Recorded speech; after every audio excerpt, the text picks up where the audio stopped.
Halo semuanya, kali ini kita akan bahas cerita yang menarik banget, yaitu tentang bagaimana sebuah komunitas iman yang bersejarah di Indonesia menyambut sebuah kehormatan besar dengan sebuah proyek yang, wah, benar-benar lahir dari hati.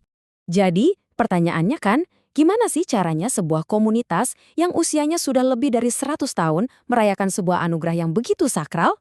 Nah, untuk menjawabnya, kita akan menyelami kisah Paroki Ili, sebuah paroki dengan sejarah yang sangat dalam dan kini punya misi baru yang luar biasa menginspirasi.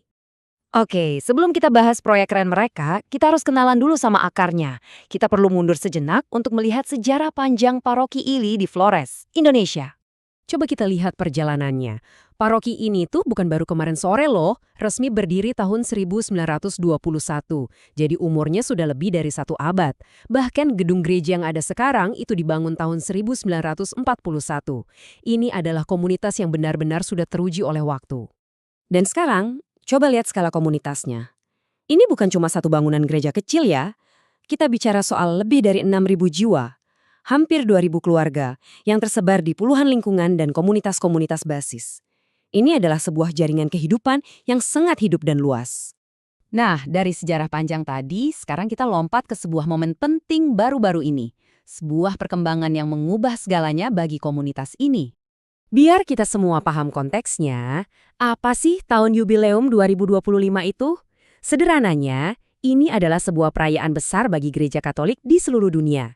Dan untuk tahun 2025, temanya sangat kuat, yaitu Peziarah Pengharapan.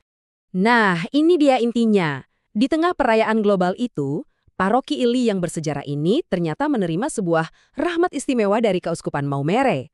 Mereka ditunjuk menjadi salah satu tempat ziarah resmi. Sebuah kehormatan yang luar biasa, kan? Artinya apa? Ini artinya gereja mereka menjadi Porta Sancta atau pintu suci. Bayangkan, pintu gereja mereka jadi tujuan para peziarah dari mana-mana selama setahun penuh. Ini makna spiritualnya dalam banget. Terus gimana reaksi mereka dapat kabar sekeren ini? Apa yang mereka lakukan setelah menerima kehormatan besar itu? Di tengah-tengah kebahagiaan itu, muncul satu ide, satu kerinduan bersama. Mereka merasa terpanggil untuk membangun sesuatu yang spesial, sebagai tanda syukur dan untuk menyambut para tamu. Sebuah taman doa yang indah bagi para peziarah yang akan datang.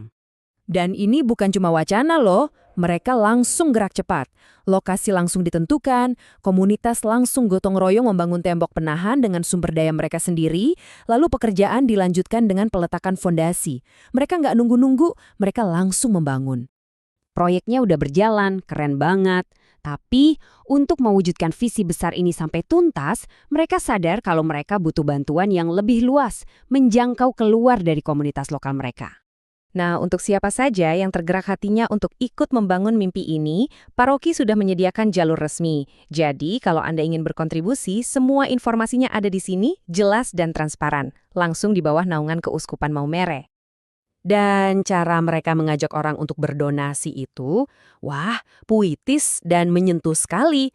Coba kita lihat slogan mereka. Setiap donasi Anda adalah batu cinta. Jadi maksudnya apa? Setiap kontribusi yang masuk itu nggak cuma dilihat sebagai uang, tapi benar-benar dianggap sebagai sebuah batu cinta, simbolis yang ikut menyusun dan membangun taman doa hati kudus itu. Jadi, setiap donatur itu seakan-akan ikut meletakkan satu batu di taman itu. Keren ya cara pandangnya? Kisah ini benar-benar menunjukkan ya bagaimana sebuah kehormatan dari masa lalu bisa jadi inspirasi besar untuk visi masa depan. Dan ini membawa kita ke pertanyaan penutup yang dalam banget. Mari kita renungkan bersama-sama, apa sih yang sesungguhnya bisa dibangun oleh sebuah komunitas dengan batu-batu cinta?